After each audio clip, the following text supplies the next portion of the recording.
iciyumviro cavuye kuri mukene nyene mu buzima busanzwe utavuga ngo aragwaye ngo hari iki ko nabona afise ibitabo byinshi no mu gitanda bigashikayo ndagera aho ndamubaza none nk'ubu wopfa imbere yanje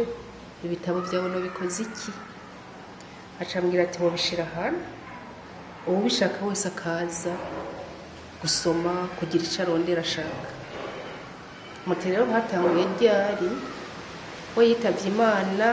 itariki 9 z'ukwa kane muri 2015 hanyuma turajaho n'abana turavuga tuti none igenzi yo mucara mijye chantier wari chantier cyane aha duhagaze hari huguruye imbere y'inyubako twoyikoze iki ntanyisho twaronse bukeye ndabwira abana nije nimbiye ko twoshira ibitabo vya papa baravyemera nuko biblioteki yatanguye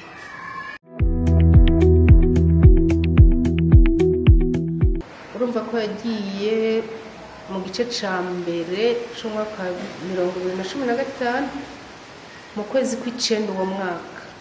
naho natanguye kuza nkaraba chantier nkaraba icokogwa muri 2016 umwaka ugeze hagati nari maze kubona ikibanza ko cugaye cantangura kuzana ivyo bitabo ntangura gukora mu kwezi kwa gatatu 2017 mu kwezi kwa kane itariki 9 ndavye imyaka 2 iheze agiye naho nuguruye vy'ukuri ndatumira abagenzi ababanyi kandi baranyitaba mba nduguruye ico nita officieusement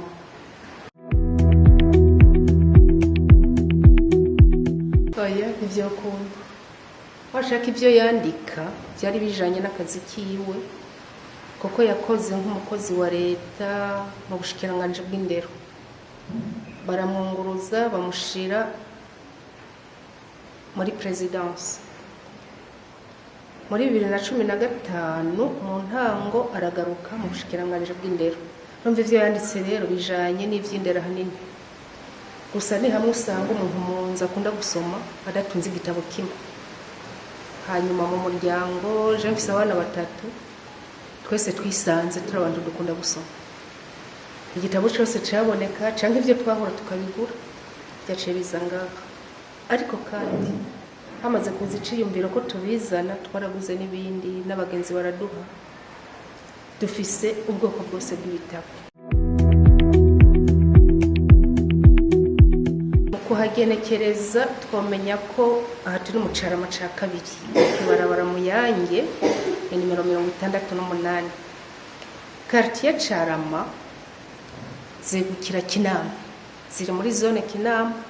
rero uje mu Kinama muri quartier bita Muramvya ubumanutse uva mu Kamenge ukinjira nk'uje mu Kinama hariho ibarabara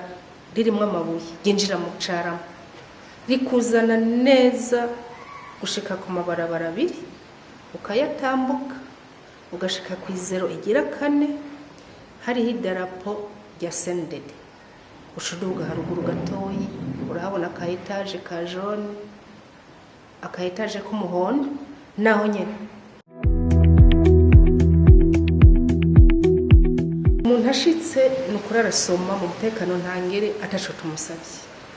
nimba soma indwi imwe nimba soma zibiri hari n'abazirenze nyuma abonye avuga ati ivyo nkeneye ivyo nshaka birahari turamwegera tukamubwira abana tubasaba 10,000 ku mwaka abari mu mashuri akuze 12,000 abakuze 15 nofatira ku bumenyi bw'ugwaruka abana baza gusoma turamaze kuronka témoignage zivuga ziti kuva umwana wanje asoma mu ishuri bigenda neza canke akaza umuntu bamwe baha abana ngo babafashe gusubiramo ivyigwa akaza kumufasha kurondera ibitabo yokenera akatubwira ati kuva aza gusoma hariho akarusho hariho n'abavyeyi baza bo nyene bakandikisha abana babo washaka bakiyabonesha nabo bagatangura gusoma ibitabo bakeneye ko abana basoma uretse n'ico n'ibitabo vyinjiye ndabiraba kugira ngo ntihabe harimo igitabo gitosekaza umuco w'ikirundi, kandi ico gitabo nca ndagikuramo kandi ndagitabura. Nshobora kukibika hirya bakibaza ngo nakijanye kubera izindi mpamvu bakakigarukana, ndagikuramo. Eko ku vyerekeye imyitwarire y'abana, ico sinogihagarara ko cane kuko amakarti afise uko yitwara, ariko ndazi ko umwana yicaye aha uyo mwanya irigara ntagiyumvira. Nagira mvuge ko hari n'abavyeyi batuzanira abana bo muri maternelle, turabegera tukabafasha kwiga kuzingurura igitabo, haheze umwanya umwana arushura mubona. No muri ico gitabo turaraba amashurwe, turaraba ibikoko, tukabiha amazina n'umwana twaje turasubiramo, hanyuma tukabaruhurira umutwe, tukabaha ibintu bijya byo gucapa byo gusiga, mu gifaransa byita coloriage. Turafise n'udukino tumwe bagirira ku meza, les jeux de société, les jeux de table, umwana twamutezura nanone tukaja muri ico kibanza. Nagira manza nshimire abavyeyi batuzanira abana, nshimire abantu bakuze cane cane abashinga ndahe. Arashobora kuza kirirwa yicaye aha ku mashini yiwe akavuga ataje nkunda kuhakorera haratekanye. Hari n'ubuza ari umuvyeyi akaza gutora igitabo akicara akerekera umwana. Rero abavyeyi no basaba ko baturungikira abana, mwumvise ko n'abatoyi babaturungikira, bakitwararika kuza kubatora amasaha bateguye bo nyene. Abana nabo n'abakiri bato mu mashuri n'ukuri bamenye ko igitabo gifasha umwana kwiga. Je nakoze akazi ko bwari umwana asoma uramwibwira mu ishuri, hariho amajambo mashasha kuzanira wowe nyene umwarimu ukamubaza uti ijambo warikuye. Gusoma bituma umuntu yagura ubumenyi afise, bituma umuntu ashobora kwandika ibintu atahora yibaza ko abishobora kubera rya jambo yabonye muri ca gitabo. Bifasha umwana gutuma atisamaza mu bindi, akamenya ikimugirira akamaro kuruta, kuko birigisha ibitabo.